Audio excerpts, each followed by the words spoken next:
Assalamualaikum warahmatullahi wabarakatuh. Selamat pagi semuanya. Apa kabar hari ini? Semoga dalam keadaan yang baik ya. Perkenalkan, nama saya Cahyani, NIM H02213118 dari Pendidikan Matematika Universitas Sulawesi Barat.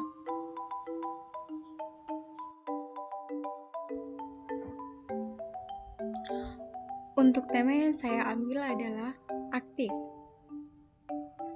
Dan subtemanya adalah karakter aktif dan pengenalan konsep active learning bagi mahasiswa.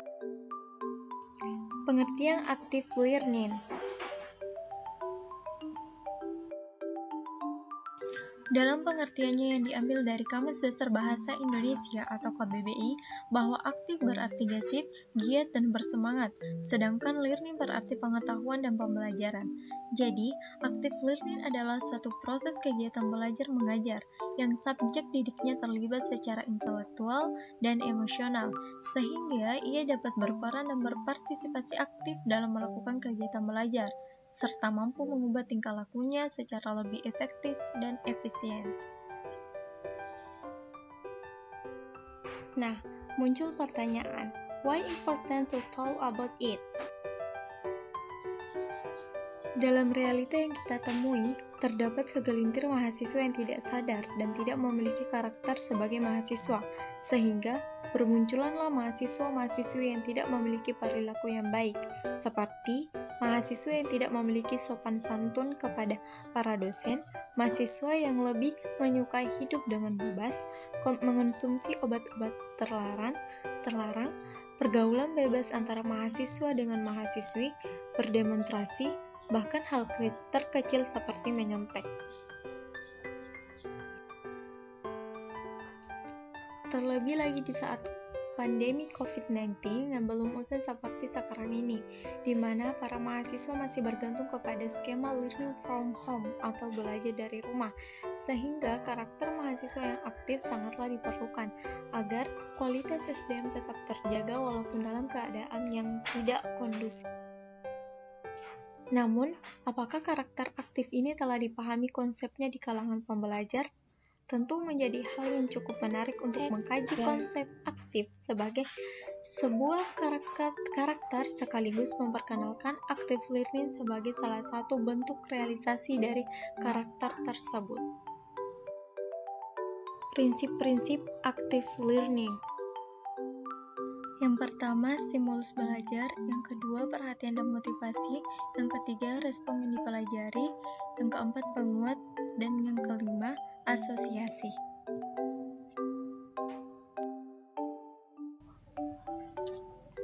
Konsep karakter aktif secara umum. Menurut Ditjen Mendikbudrismen Kementerian Pendidikan Nasional tahun 2015, karakter adalah cara berpikir dan berperilaku yang menjadi ciri khas tiap individu untuk hidup dan bekerja sama, baik dalam lingkup keluarga, masyarakat, bangsa, dan negara. Di sisi lain, aktif adalah istilah umum yang merujuk kepada sesuatu yang sedang dan dapat bergerak, bekerja, atau menjalankan fungsinya.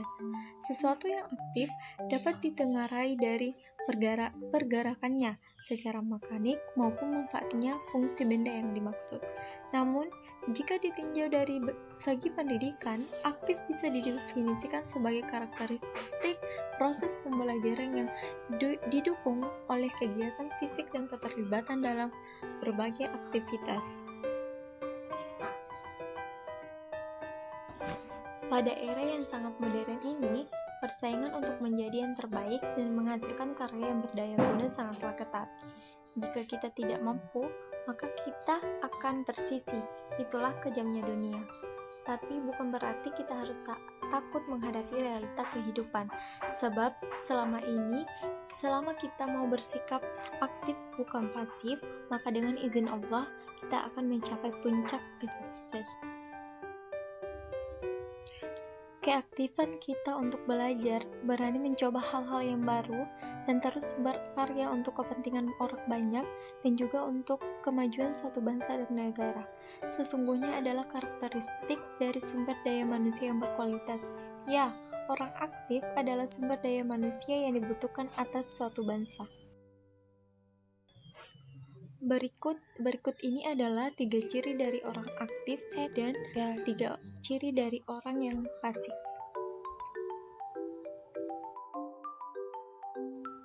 Yang pertama, orang aktif menggunakan internet untuk mengekspresikan diri dan belajar sesuatu untuk membuat dirinya lebih berdaya guna bagi banyak orang. Sedangkan orang pasif hanya membiarkan dirinya menonton TV berjam-jam tanpa berbuat sesuatu yang berguna. Yang kedua, orang aktif membuat strategi untuk perencanaan hidup dan bekerja untuk menyelesaikan tujuan mereka. Sedangkan orang pasif hanya berdiam diri dan berharap ada keajaiban terjadi. Yang ketiga, orang aktif menghabiskan waktu hidupnya untuk mengembangkan diri dan mengejar tujuan hidup mereka demi menjadi solusi atas suatu permasalahan dan kemajuan hidup banyak orang. Sedangkan orang pasif akan berdiam diri saat merasa usia sudah tua. Konsep dasar terkait Active learning atau dalam bahasa Indonesia berarti pembelajaran aktif adalah pembelajaran yang meminta siswa untuk terlibat penuh dalam pembelajaran seperti berpikir atau thinking, berdiskusi, discussion, menyelidiki, investigation, dan mencipta creative. Apa kekurangan dari pembelajaran aktif? Yang pertama, pengajaran dengan active learning memerlukan kesiapan yang matang dari pihak guru atau dosen, berupa rencana pengajaran yang akan disampaikan kepada anak didik. Hal ini tentu menjadi kendala bagi seorang pengajar yang memiliki mental disiplin rendah. Yang kedua, dalam memberikan kebebasan dan demokratisasi, bagi anak didik dapat berakibat anarkis yang menjadi bumerang dalam pembelajaran.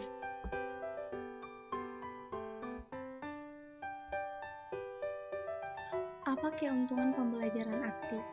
Pertama, peserta didik bisa lebih bersemangat dalam belajar, sebab dengan belajar aktif, siswa lebih mudah dalam memahami materi. Yang kedua, semua anggota grup belajar siswa memiliki perannya masing-masing, maka mereka akan terus terlibat dalam pembelajaran. Yang ketiga, setiap siswa akan memiliki rasa tanggung jawab atas segala apa yang telah mereka pelajari. Thank you teman-teman, terima kasih yang sudah menonton. Assalamualaikum warahmatullahi wabarakatuh.